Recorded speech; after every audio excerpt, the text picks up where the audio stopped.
All right, I'm getting ready to Raptor line the Bronco, and I got it off eBay. I got the Blood Red, and I actually got 8 bottles. I got the 8 kit right there. There's the extra.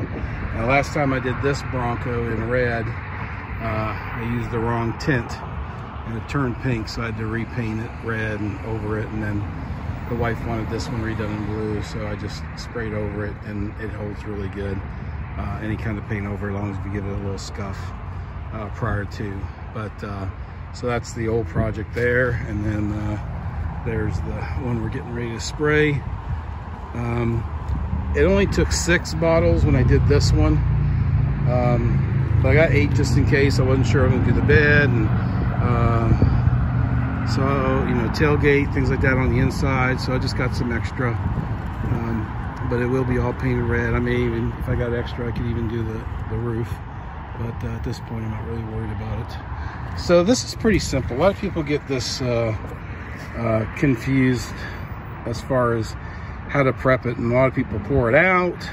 It's the tintable base.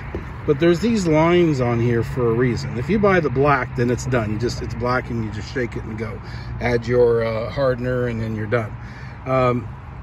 But what's convenient about this is basically you're pouring one of these for one of these up to the certain line. Then there's another line. So whatever it fills up to, then whatever the difference is, there's a little faded line here. That's where you'll pour the hardener to.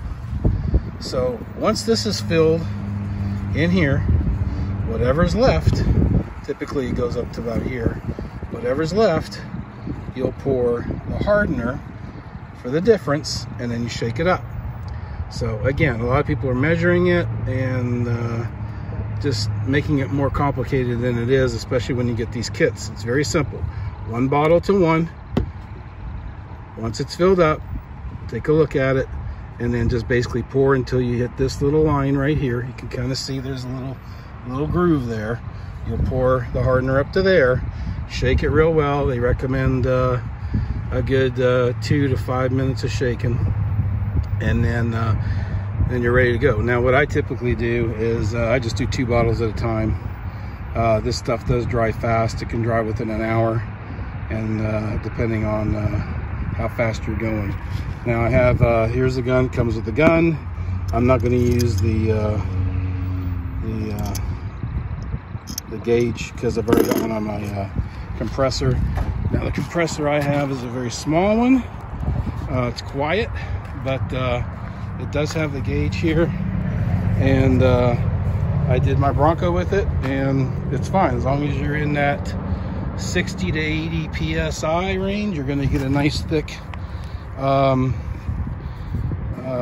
coating. If you want a little bit thinner, you got to go higher. So the higher you go, the thinner it is. But I keep it in that 60 to 80 range anyway.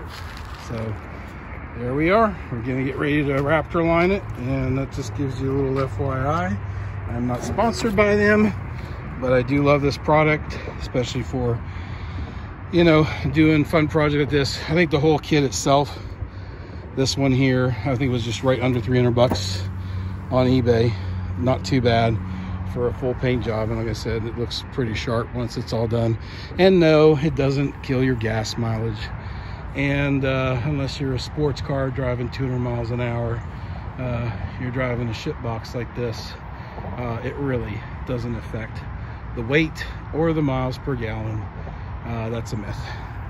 So stay tuned for the spraying. We'll be spraying next, and partially I'll do a video on that too. Thank you.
All right, so here's the final reveal of the 1996 Ford Bronco 351 XLT in Blood Red Raptor Liner.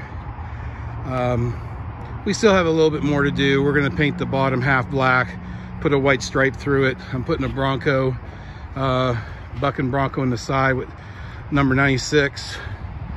Putting a roof rack on it. I got some nice side steps for it too. But this is the main piece right here is the red. That Raptor, this is that blood red from Raptor Liner. Took 8 bottles. Got a brand new bumper too, nice and black. Looks good. Gonna put that on here soon. I got LED rear tail lights coming in. So those will be coming in Thursday. I'm gonna switch those out. They're the same as Michelle's 94 XL. But yeah, there's the wheel wells again. They're rusted out. I got some caps for them. Again, not too worried about it. Worst case, they get bad, I'm just gonna cut them out. And that quarter did pretty good. You can't, honestly, with the shadow, yeah, there's a little bit of dent in there, but you can't really tell unless you're right up on it how it looks bad or not. So I'm not even too worried about it. But trimmed everything in black. Even did my bullet antenna in the Raptor Liner red with the black. And interior is going to be, I'll probably keep the interior gray with some red accents. And you know, that grill, that front looks really good. I'm gonna have to gotta do the bumper, sand that down again, give it one more coat, but it turned out okay. But that grill looks sharp. Those headlights look sharp. Roof looks really good. So again, I got a FJ Cruiser roof rack. Maybe sacrilege, but I'm putting it on. And it'll hold the tire, it'll hold our kayaks or sup boards, everything. So that's it for now for the 1996 Buck and Mule. It'll eventually match the trailer. And like I said, those headlights or tail lights that Michelle's got on hers, I'm getting those put on mine. And then hers, eventually, when her roll bar comes in at the end of the month, we're cutting that whole roof off. Back's coming off. It's going to be a full convertible. So that'll be a fun weekend project. But for now, finally got my red Bronco back. Gave up the 94 and got the 96. Got 150K on it. Miles, runs really good. The only problem is no air conditioning. So a guy before me took the air system out, well, the compressor. So I don't know how much of a pain that's going to be to put all that together, but we will see. That's it for now, and I'll probably load up one last video once I got the trim on, the roof rack, the bumper, and the tail lights, and that'll be it.